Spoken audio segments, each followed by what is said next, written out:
Welcome to the Daily Chronological Bible. My name's Hunter, and we are reading through the Bible in chronological order as a single story. And that story is all about Jesus. We will look at this whole book through the lens of Jesus.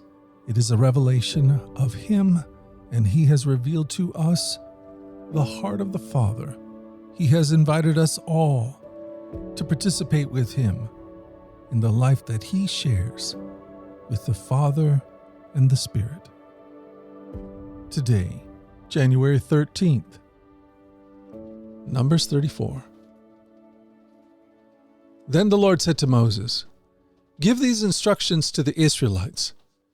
When you come into the land of Canaan, which I am giving you as your special possession, these will be the boundaries.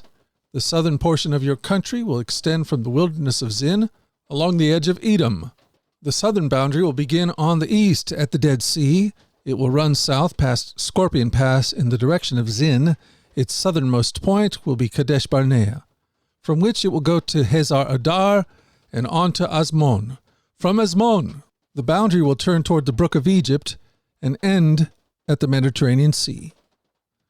Your western boundary will be the coastline of the Mediterranean Sea. Your northern boundary will begin at the Mediterranean Sea and run east to Mount Hor, then to Lebo Hamath, and on through Zedad and Zephron to Hazar Enan. This will be your northern boundary. The eastern boundary will start at Hazar Enan and run south to Shepham, then down to Riblah on the east side of the Ain. From there, the boundary will run down along the eastern edge of the Sea of Galilee, and then along the Jordan River to the Dead Sea. These are the boundaries of your land."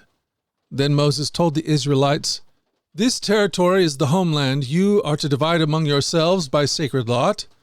The Lord has commanded that the land be divided among the 9.5 remaining tribes. The families of the tribes of Reuben, Gad, and the half-tribe of Manasseh have already received their grants of land on the east side of the Jordan River, across from Jericho toward the sunrise." And the Lord said to Moses, "Eleazar the priest and Joshua son of Nun are the men designated to divide the grants of land among the people. Enlist one leader from each tribe to help them with the task. These are the tribes and the names of the leaders. From the tribe of Judah, Caleb son of Jephunneh. From Simeon, Shemuel son of Ammihud. From Benjamin, Eldad son of Kislon. From Dan, Buki son of Jogli.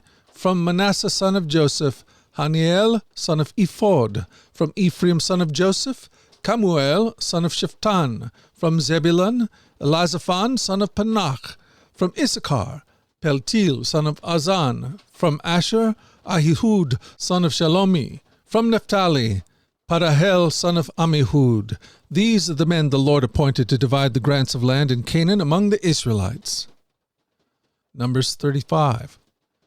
While Israel was camped beside the Jordan on the plains of Moab, across from Jericho, the Lord said to Moses, "Command the people of Israel to give to the Levites from their property certain towns to live in, along with the surrounding pasture lands. These towns will be for the Levites to live in, and the surrounding lands will provide pasture for their cattle, flocks, and other livestock. The pasture land assigned to the Levites around these towns will extend 1,500 feet from the town walls in every direction. Measure off 3,000 feet outside the town walls in every direction, east, south, west, north, with the town at the center. This area will serve as the larger pasture land for the towns. 6 of the towns you give to the Levites will be cities of refuge, where a person who has accidentally killed someone can flee for safety. In addition, give them 42 other towns. In all, 48 towns with the surrounding pasture lands will be given to the Levites. These towns will come from the property of the people of Israel. The larger tribes will give more towns to the Levites, while the smaller tribes will give fewer. Each tribe will give property in proportion to the size of its land." The Lord said to Moses, "Give the following instructions to the people of Israel. When you cross the Jordan into the land of Canaan, designate cities of refuge to which people can flee if they have killed someone accidentally. These cities will be places of protection from a dead person's relative who will want to avenge the death. The slayer must not be put to death before being tried by the community. Designate 6 cities of refuge for yourselves, 3 on the east side of the Jordan River and 3 on the west side in the land of Canaan.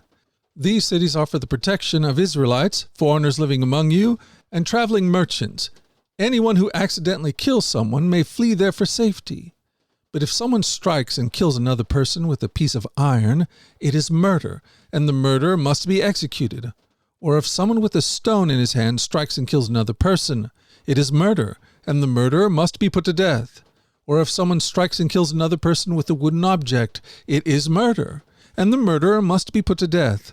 The victim's nearest relative is responsible for putting the murderer to death. When they meet, the avenger must put the murderer to death. So if someone hates another person and waits in ambush, then pushes him or throws something at him, and he dies, it is murder. Or if someone hates another person and hits him with a fist, and he dies, it is murder. In such cases, the avenger must put the murderer to death when they meet. But suppose someone pushes another person without having shown previous hostility, or throws something that unintentionally hits another person, or accidentally drops a huge stone on someone, though they were not enemies, and the person dies. If this should happen, the community must follow these regulations in making a judgment between the slayer and the avenger, the victim's nearest relative. The community must protect the slayer from the avenger and must escort the slayer back to live in the city of refuge to which he fled. There he must remain until the death of the high priest, who was anointed with the sacred oil. But if the slayer ever leaves the limits of the city of refuge, and the avenger finds him outside the city and kills him, it will not be considered murder. The slayer should have stayed inside the city of refuge until the death of the high priest. But after the death of the high priest, the slayer may return to his own property. These are legal requirements for you to observe from generation to generation, wherever you may live. All murderers must be put to death, but only if evidence is presented by more than one witness. No one may be put to death on the testimony of only one witness. Also, you must never accept a ransom payment for the life of someone judged guilty of murder and subject to execution. Murderers must always be put to death. And never accept a ransom payment for someone who has fled to a city of refuge, allowing a slayer to return to his property before the death of the high priest. This will ensure that the land where you live will not be polluted, for murder pollutes the land, and no sacrifice except the execution of the murderer can purify a land from murder. You must not defile the land where you live, for I live there myself. I am the Lord who lives among the people of Israel. Numbers 36. Then the heads of the clans of Gilead, descendants of Machir, son of Manasseh, son of Joseph, came to Moses and the family leaders of Israel with a petition. They said, Sir, the Lord instructed you to divide the land by sacred lot among the people of Israel. You were told by the Lord to give the grant of land owned by our brother Zelophehad to his daughters. But if they marry men from another tribe, their grants of land will go with them to the tribe into which they marry. In this way, the total area of our tribal land will be reduced. Then when the year of Jubilee comes, their portion of land will be added to that of the new tribe, causing it to be lost forever to our ancestral tribe. So Moses gave the Israelites this command from the Lord. The claim of the men of the tribe of Joseph is legitimate. This is what the Lord commands concerning the daughters of Zelophehad. Let them marry anyone they like, as long as it is within their own ancestral tribe. None of the territorial land may pass from tribe to tribe, for all the land given to each tribe must remain within the tribe to which it first was allotted. The daughters throughout the tribes of Israel who are in line to inherit property must marry within their tribe, so that all the Israelites will keep their ancestral property. No grant of land may pass from one tribe to another. Each tribe of Israel must keep its allotted portion of land. The daughters of Zelophehad did as the Lord commanded Moses. Mahala, Tirzah, Hoglah, Milcah, and Noah all married cousins on their father's side. They married into the clans of Manasseh, son of Joseph.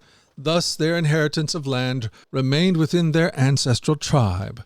These are the commands and regulations that the Lord gave to the people of Israel through Moses while they were camped on the plains of Moab beside the Jordan River across from Jericho.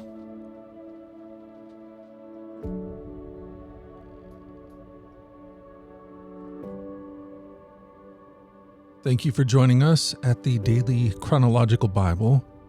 You can find out more about our other podcasts at dailyradiobible.com, where people from all around the world come to join us in this journey through the Scriptures, where we allow the Scriptures to point us to the God who is love, the God revealed to us fully in Jesus.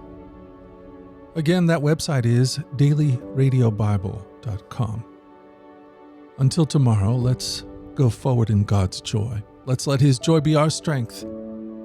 And let us always remember this, that you are loved.